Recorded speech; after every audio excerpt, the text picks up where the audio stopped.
paid his rent, his car, his life. Then my mom said I was selfish for not getting him a scooter. So I blew up at the party. I don't even know where to start, but I guess the title says it all. I've been supporting my boyfriend, well, ex-boyfriend now, for over 3 years. Rent, car payments, food, clothes, his phone, even the stupid PlayStation he just had to have. And now my family is calling me selfish because I didn't get him a scooter for his birthday? A scooter? Not even a medical scooter or something life-saving. Just one of those expensive electric ones because his feet get tired walking to the corner store. I'm so angry, not even at him anymore. At everyone. At myself. Let me back up. I'm 29. I work in IT. Good job, stable income, remote most of the time. I'm not rich, but I live modestly. I budget, I save. I've worked really hard to be financially independent after growing up in a family where money was always a fight. Enter Ryan. He was 27 when we met. Tall, funny, that lazy charm that made everyone think he was just a free spirit instead of what he actually was, a leash. When we started dating, he was between jobs. I didn't think anything of it. I've been there. Everyone has. He said he was working on getting back into graphic design and freelancing, and that sounded legit. He talked about his passion like it was real. He carried around this beat-up sketchbook and always had new logo ideas. So I paid for dinner, and coffee, and eventually his groceries. Just until I get a few clients lined up, he said. But the clients never came. Instead, it turned into, can you help with my car insurance this month? Then, I can't make rent. My roommate bailed on me. Eventually, I said screw it and told him to move in with me. My lease was up and it made sense at the time. Biggest mistake of my life. Because once he moved in, it got worse. Not louder or angrier, just heavier. He stopped pretending to try. I'd wake up at 6 a.m. for meetings while he played video games till 3 in the morning. Laundry would pile up. Dishes left for me. And God forbid I ask for help. He'd get quiet and moody and mumble something about how I didn't appreciate the emotional support he gives. Emotional support? From a guy who couldn't even pick up his socks? But I stayed, because I didn't want to be like my mom. Always judging, always ready to throw people away. I thought I was being kind, loyal, supportive. Fast forward to this year. My brother is graduating college, so my mom decides we're doing this big family barbecue at her place. She insists I bring Ryan. He's practically family, she says. I warned her he might not be the best guest. He's not exactly helpful. But she brushed it off. So the week before the party, Ryan sees this ad for some ridiculous $800 electric scooter online. Says he needs it. Says it'll change his life. I laugh, thinking he's joking. He wasn't. I told him, Ryan, I can't afford that right now. I'm still paying off the car you use more than I do. He pouted. Not even exaggerating. An actual grown man pouted like a kid. You don't care about me, he said. You know my feet hurt. You could at least help. I asked what happened to getting a job. He told me I was financially abusive for using money to control him. Like I wasn't the one keeping a roof over his head. I thought we were done arguing. He sulked for days, but I didn't cave. Then came the party. We show up, and of course, Ryan makes zero effort. He flops into a chair with a drink and plays on his phone while my uncle grills and my cousins set up tables. I was running around trying to help, and my mom pulls me aside. She looks dead serious. You know, I'm a little disappointed in you. I blink. What? She leans in and says, Ryan told me you wouldn't even get him a scooter for his birthday? After everything he does for you? I swear I felt my heart stop. What does he do for me, Mom? Please explain. She actually had the audacity to say, he keeps you company. He makes you laugh. That's worth something. You're always so independent, it's like you don't appreciate having someone by your side. I nearly dropped the tray I was holding. It was like all the years of silent struggle, all the swallowed frustration, all the maybe tomorrow will be better thoughts just exploded in my chest. I didn't say anything yet. I just smiled, nodded. walked back to the party, but something inside me was boiling, bubbling, ready to burst, and it did. I don't even remember what exactly pushed me over the edge. Maybe it was the way my mom looked at me like I was the problem. Maybe it was watching Ryan laugh at a meme while my cousin's 5-year-old carried folding chairs past him. Or maybe it was just everything, all of it, stacked on top of me for the past 3 years. Whatever it was, I snapped. It happened during dinner. Everyone was seated outside under string lights, plates full, drinks in hand. I was standing, holding a tray of lemonade, about to pour for my grandma, when Ryan made this offhanded joke. Loud enough for the whole table to hear, he said, "Babe, you remembered the lemonade but not the scooter, huh?" People laughed. My uncle chuckled. My brother smirked. My mom smiled, and something in me just broke. I set the tray down slowly, very calmly. My hands were shaking, but my voice came out so clear it scared even me. "You know what, Ryan? You want a scooter? Fine. Let me list all the things I've paid for first." He blinked at me, startled. A few people went quiet. "I paid your rent, your phone, your car. I paid for your food, your video games, your little design tablet you never use. I paid for everything, everything, because you said you were trying. But you haven't tried a damn thing." He started to interrupt, but I held up my hand. "Number, you're going to listen, and so is everyone else. Because I'm tired of looking like the bad guy for having boundaries." My mom frowned. "Sweetheart, not here." I turned to her. "Number, especially here. Because you looked me in the eye and called me selfish. Because I didn't buy a grown man a scooter." The table was dead silent. My cousin's wife looked like she wanted to crawl under the table. My grandma just stared at her plate. I faced Ryan again. "You use me. You sit on your butt all day, pretend to be this tortured artist, and let me carry the weight. And I let you. That's on me. But we're done now." He scoffed. "You're embarrassing yourself." "No," I said. "I've been embarrassing myself for 3 years. This is me waking up." I grabbed my bag. "I'm going home, alone. If any of you think I'm selfish for finally putting myself first, then that says more about you than it does about me." And I left. I didn't cry in the car. I thought I would, but I didn't. I drove in total silence, not angry, not even sad. Just emptied out. He called me 10 times. I didn't answer. My mom texted me later that night. "You really hurt him. That wasn't the place for a scene." I didn't respond. The next morning, I woke up to a note on the counter. Ryan must have come back while I was sleeping. It said, "You'll regret this. No one else will love you like I do." I laughed out loud. I packed up his stuff, every bit of it, dumped it in garbage bags and left it on the porch. Called a friend with a truck and changed the locks by the afternoon.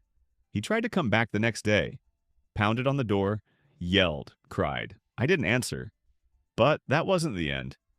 Because my mom, she didn't drop it. She kept calling, kept texting.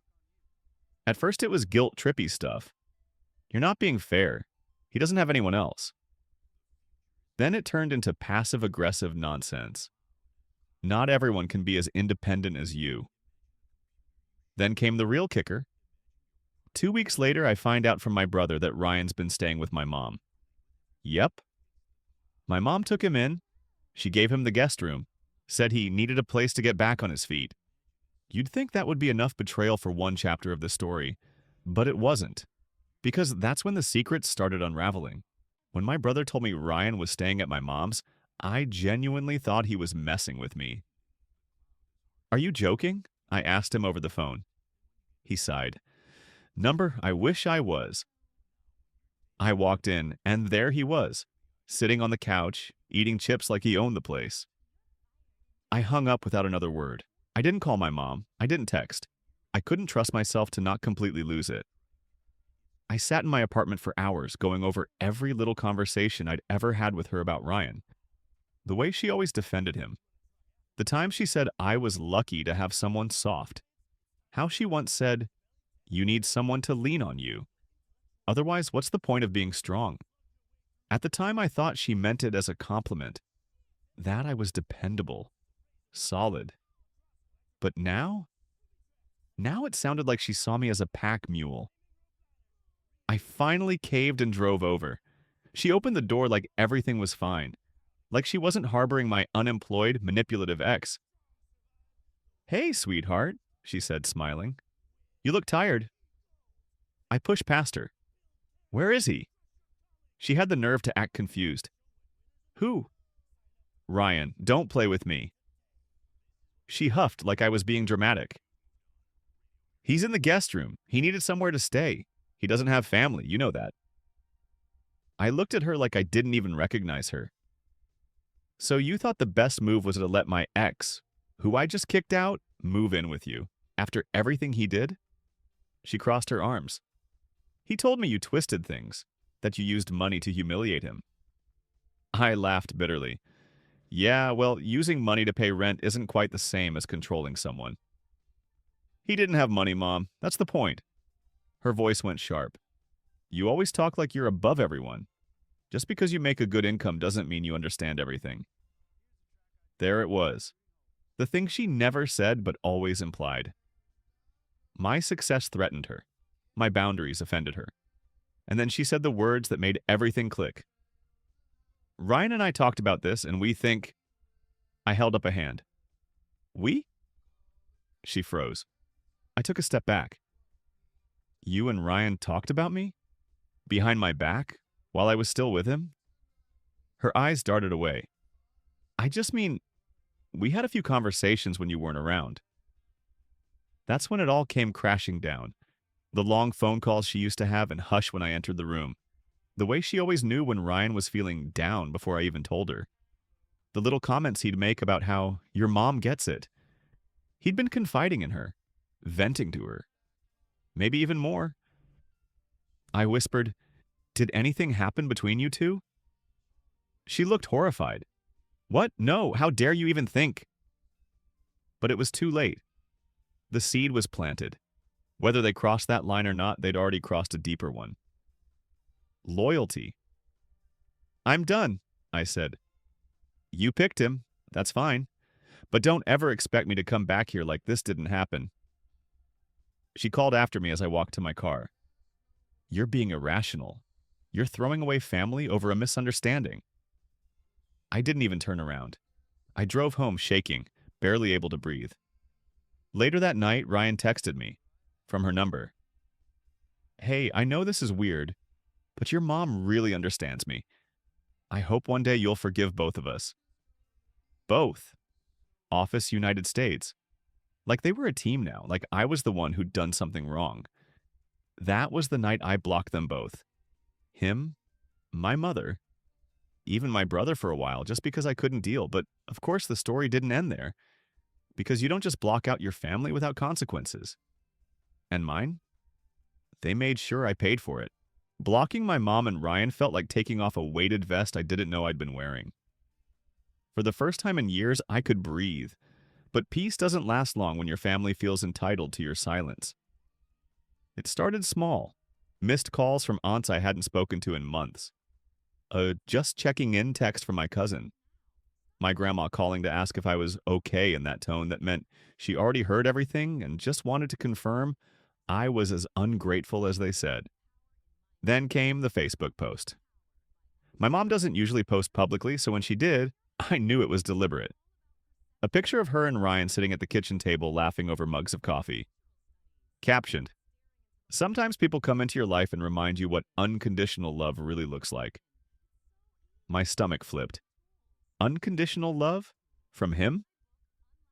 The comments were worse. Family and old friends fawning over how happy she looked. One of my mom's church friends commented, "So glad you found someone who sees your worth." God puts people where they're needed. My blood boiled. I wanted to scream, to post receipts, messages, screenshots, bank transfers, but I didn't. I knew that would only make me look unhinged. Still, the damage was done. I became the villain in their version of the story. A week later, my brother invited me to his son's birthday party. I told him I wasn't going if Mom or Ryan was going to be there. He said, Come on, don't make this about you. It's for the kid. I laughed bitterly. It's always for someone else, isn't it? Never mind that my own mother is living with my ex like she adopted him. He sighed. She didn't mean to hurt you. She just saw he was struggling. Right, I said. And I guess I wasn't. He didn't reply after that. I didn't go to the party. That same night, I got a voicemail from my aunt. I hadn't spoken to her in over a year. Her voice was sugar-sweet and passive-aggressive, the way only a seasoned manipulator can manage. Hey, hun, just wanted to say it's a real shame you're not around anymore. Your mom really misses you. And poor Ryan, he's just heartbroken. Maybe it's time to stop holding on to all that anger. Life's too short. I deleted it mid-sentence. But something about it stuck with me. Poor Ryan. This man had freeloaded off me for 3 years, lied to me, undermined me, possibly emotionally cheated with my own mother, and yet everyone felt sorry for him. Why? Because I had the nerve to stand up for myself? I thought maybe I was going crazy. Maybe I really was the common denominator. So I did something I hadn't planned on. I reached out to someone who knew Ryan before me, an old college friend of his named Kevin. We'd only met once in passing, but I found him on LinkedIn, sent him a message, and asked if we could talk. He agreed. And what he told me changed everything. Apparently, Ryan had a pattern, a long one. He'd lived with an ex before me, paid no rent, claimed he was building a creative portfolio. That relationship ended when she caught him emotionally cheating with her mom's coworker. He also once tried to move in with a male friend after a breakup. Stayed 3 months, did nothing, and left owing money. Kevin said, honestly, you're not the first. But you're the one who lasted the longest. I sat there holding the phone, shaking. I'd been played, groomed almost. And now my own family was enabling him to do it again. But I wasn't going to be quiet anymore. I wasn't going to be convenient. So I started writing a letter, a long one, to the people who thought they knew everything, to the ones who judged me from dinner tables and church pews, and I made sure it said everything I never got to say out loud. I didn't plan to go to the party, not after everything, not after the texts, the voicemails, the Facebook circus. But when my niece, the one person in that family who still felt innocent in all this, called me and said, please come. It won't feel right without you. Something cracked in me. I said yes. I spent the night before writing. No venting texts, no online posts, just a letter. The kind you write not to be polite, not to smooth things over, but because you need to say the truth before it rots you from the inside out. I printed it out, folded it up, slid it into my purse. When I got to the party, the air felt tight. The kind of tight that comes when people know a storm's about to break, but are pretending the sky's still blue. My mom was there, in a baby pink blazer. Ryan, too, wearing the shirt I bought him last Christmas. The audacity made my stomach turn. They smiled like nothing had happened. I kept my expression neutral. I helped with food. I hugged my niece. I even complimented the decorations, but I didn't speak to either of them. Not until the cake was cut and the kids ran outside and my aunt stood up, clinking her glass for attention. I just want to take a moment, she said, to appreciate family, especially those who show up when it's hard. That's what love really looks like. A few people looked in my direction. I clenched my jaw. Then Ryan had the nerve to raise his cup and say, to the people who never gave up on me. I felt it in my throat, like a scream I'd swallowed one too many times. That's when I stood up. I didn't yell. I didn't cry. I pulled the letter out of my purse, unfolded it slowly, and said, since we're talking about what love looks like, can I read something real quick? Everyone quieted, and I read, to those who say I've changed, you're right, I have. I changed when I paid someone's rent, car payments, utilities, food, and phone plan, while they figured things out for 3 years. I changed when I realized the people who were supposed to protect me chose to protect my abuser instead, because he smiled nice and I didn't. I changed when my mother gave my ex a roof the same week I gave him a deadline. I changed when I realized loyalty in this family is reserved only for those who stay quiet. I'm not quiet anymore. I folded the paper back up. Silence hung in the room like fog. My mom stood there, lips parted, eyes shiny. Ryan looked like a kicked dog. And I? I felt calm, clean even. My aunt muttered, "This wasn't the time or place." I looked her straight in the eyes. "You're right. But you all made this the place the moment you turned a birthday party into a circus of guilt." And with that, I grabbed my bag, kissed my niece on the head, and walked out. I haven't spoken to most of them since. I still get messages, some angry, some guilt-trippy, some begging me to just come back to the family. But here's the thing. I am family. I was family when I paid the bills. I was family when I worked 2 jobs to keep a man afloat. I was family when I showed up over and over again, even when it nearly broke me.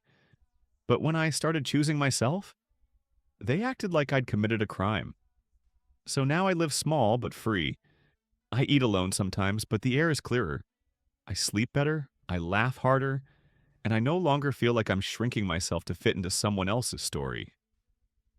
If anyone out there is reading this, stuck in a family or relationship where your love is treated like currency, hear me. You're not selfish for getting tired. You're not mean for saying enough. You're not broken for finally walking away. Sometimes blowing up at the party is the only way to remind people that you're not the help. You're the damn host, and you get to leave the table whenever you want. Thanks for letting me get this off my chest. I think I can finally breathe now.